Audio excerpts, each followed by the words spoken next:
So this kind of, we just did distribution. This leads me to common factors. Getting into really basic factoring.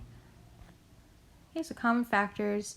So remember what a factor is, right? A factor is the numbers that you multiply to give you a product, right? So we did this, right, where 4 and 2 are the factors, 8's the product. So common factors are just, maybe you have two products and the factors that those two products share. A factor that two numbers share. Okay, so for example, let's say we have 8 and 12. Right, so the factors of 8 can be 2, I don't want to do equal, I want to do like that. 2 and 4 are factors of 8, right? 12 also has a factor of 2, also 3, 4, 6. Yeah, so those are all the factors of 12. And as you can see, they're common factors. Right, so the common factors between 8 and 12 are 2 and 4. Okay, so that's all. It's just the common factors that two numbers share. So if you do any kind of numbers, 5 and 10, right, their common factors are 5. Okay. Yeah, I should also add in like, sorry, I forgot the ones. Common factor is 5, right? I can divide both of those numbers by 5. So you will see the same thing with things with variables. So let's say we have 6a and 18. So we have a variable in there. I want you for now to just ignore the variable. Just look at the 6 and the 18. What are common factors of 6 and 18? Well, 2 is 1, right? They're both even numbers. You can divide both of them by 3, and you can divide both of them by 6. Okay, we don't usually include 1 because, yeah, you can divide everything by 1, right? So that's their common factors. So I can divide 6a by 2, I can divide it by 3, I can divide it by 6, because it gives me nice whole numbers. Okay, what if we had this 4x, 4y? Again, just ignore those variables. Let's just look at the numbers, because that's actually all that really matters right here. So I can divide both of them by 2. I can divide both of them by 4 because they're the same number, right? So they actually have all the same factors. Now, let's look here. Okay. 2 and 3. I'm ignoring the variables for now. 2 and 3, they do not actually have any common factors, right? But remember, we're trying to find the common factors actually between the two numbers. Right, so 2x and 3x, if I just look at the 2 and 3, they don't have any common factors. But if I look at the x's, they're the same number. Remember, a variable is a number, we just don't know it.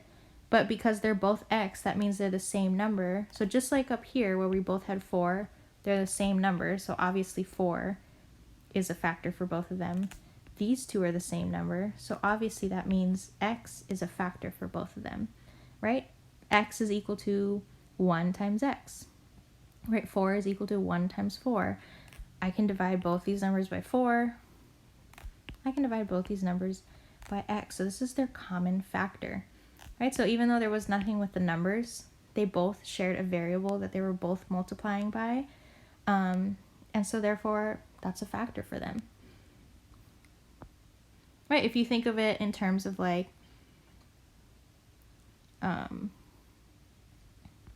we break it down.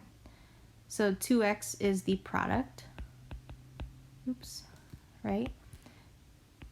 2 times x, the factors are 2 and x, right? 3x is the product, its factors are 3 and x.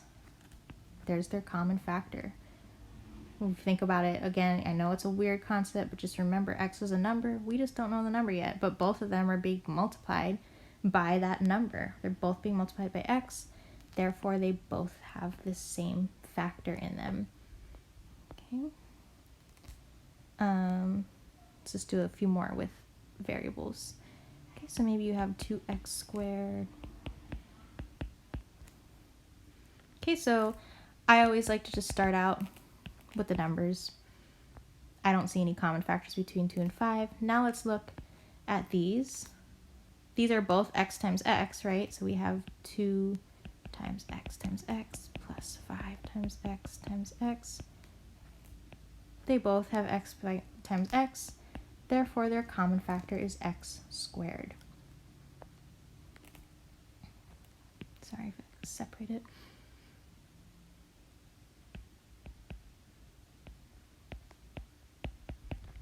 Let's say we have this.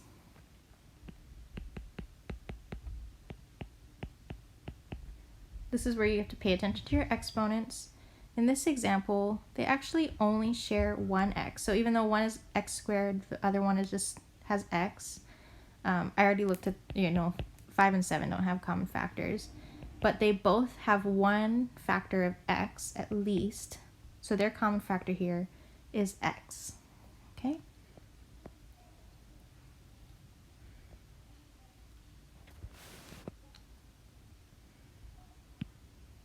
Because they both have at least one.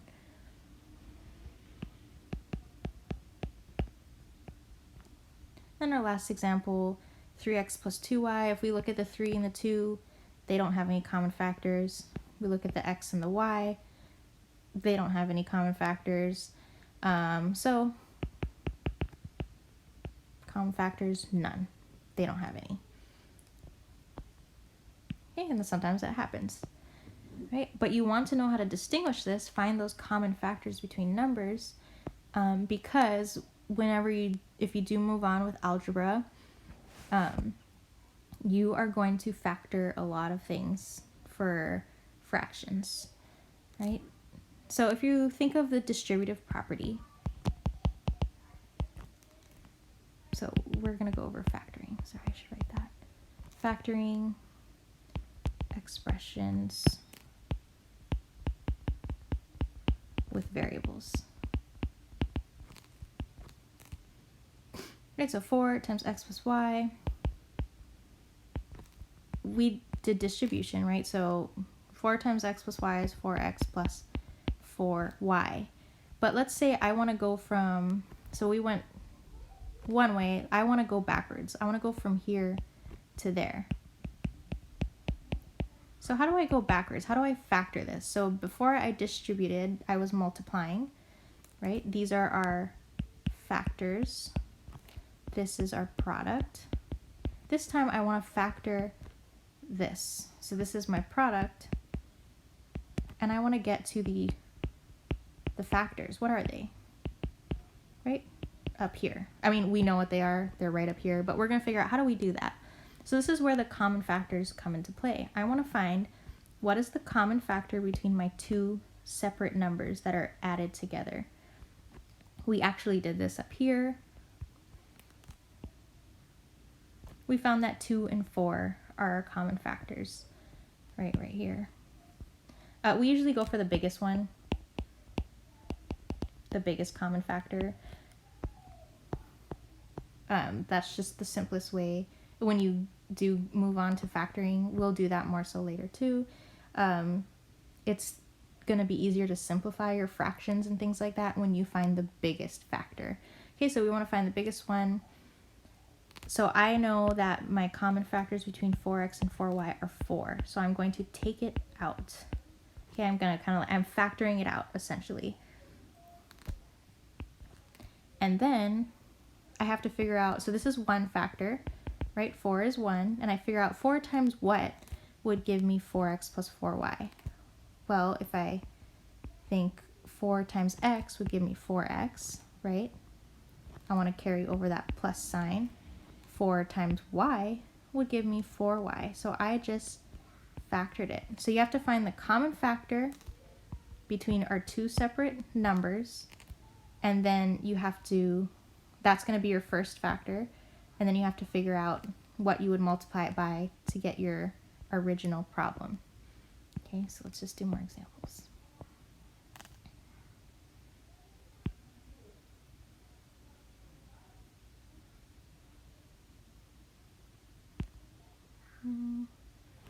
Sorry, I don't like that example that I wrote.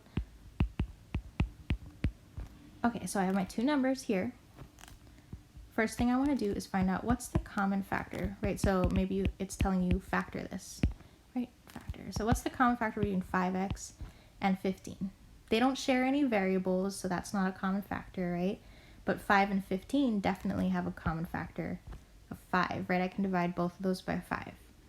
Okay, so, and that's pretty much it. So I know already that one of my factors is 5. And then I have to think, okay, 5 times what would give me my first term here? 5 times x would, right? 5 times x gives me 5x. I'm going to carry over this plus sign. 5 times what gives me 15? 5 times 3. Okay, and so then I just factored it right there. If you want to check it, you could do a check where you pick a number for x and find out that those are the same thing. If you redistribute it, right, 5 times x is 5x. Carry down the plus, 5 times 3 is 15. Checks out, right? So we just, before we were distributing, now we're factoring. We're going the opposite direction.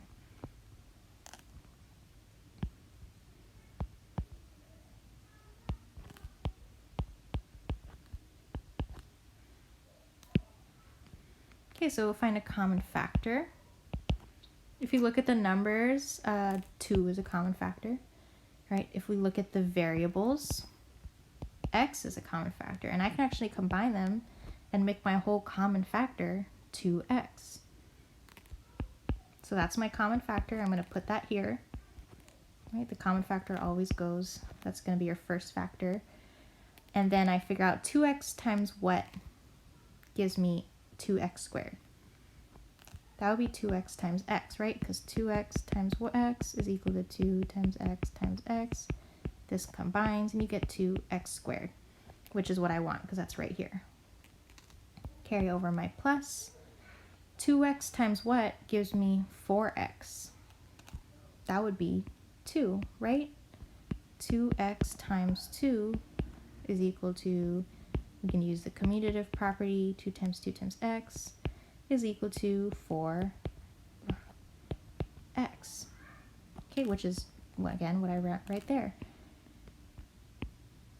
Right, I use each of these slots to find, that's how I, to find out what I need to multiply 2x by to get my two terms in the original expression.